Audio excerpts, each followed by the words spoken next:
नमस्कार दोस्तों, स्वागत है आपका टफ मूव्स में। तो आज मैं लेकर आया हूँ आपके लिए एक और डरावनी कहानी, इश्क का आखिरी खत। एक डरावनी मोहब्बत की दास्तां। निशा और कबीर की कहानी किसी भी आम मोहब्बत की दास्तां की तरह शुरू हुई, लेकिन इसका अंजाम मौत से भी ज़्यादा डरावना था। दिल्ली की पुरानी हवेली के पास एक पुराना कॉलेज था, जहाँ निशा और कबीर पहली बार मिले। निशा खूबसूरत थी, लेकिन रहस्यमयी, हमेशा काले कपड़ों में रहने वाली। उसकी आंखों में एक अजीब सी गहराई थी।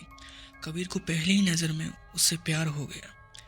धीरे धीरे दोनों करीब आने लगे, लेकिन हर मुलाकात के बाद कबीर को अजीब सपने आने लगे, जैसे अंधेरे कमरे में कोई औरत खड़ी होती, उसके होठों से खून टपक रहा होता और वह कबीर का नाम पुकारती।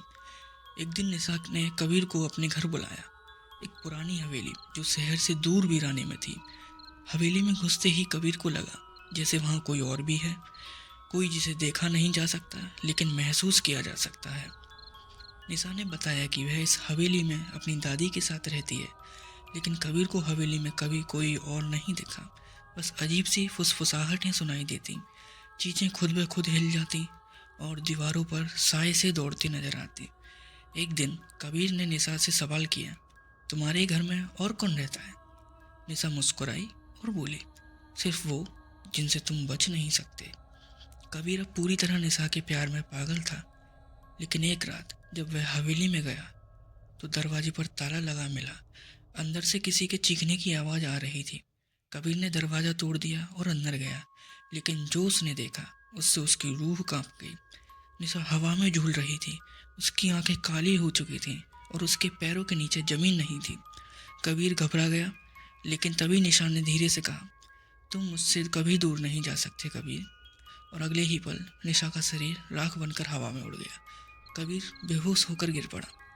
जब कबीर की आंख खुली तो वह एक पुराने कमरे में पड़ा था। चारों ओर धूल और मकड़ियों के जाले थे।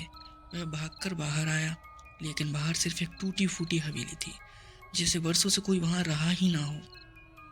बगल में एक पुराना खत पड़ा था, कबीर, यह हवेली मेरी कब्रगाह है। मैं चाहती थी कि तुम मेरे साथ हमेशा रहो, लेकिन अब भी देर नहीं हुई। अगर तुम मुझसे सच्चा प्यार करते हो तो इसी हवेली में लौट आओ, हमेशा के लिए। कबीर ने पलटकर हवेली की ओर देखा और फिर वह अंधेरे में समा गया। कहते हैं उस रात के बाद कोई भी कबीर को दोबारा नहीं देख सका, लेकिन हर अमावस की रात हवेली से किसी के बोलने और हंसने की आवाज़ें आती हैं। शायद निशा और कबीर अब भी वही हैं, हमेशा के लिए।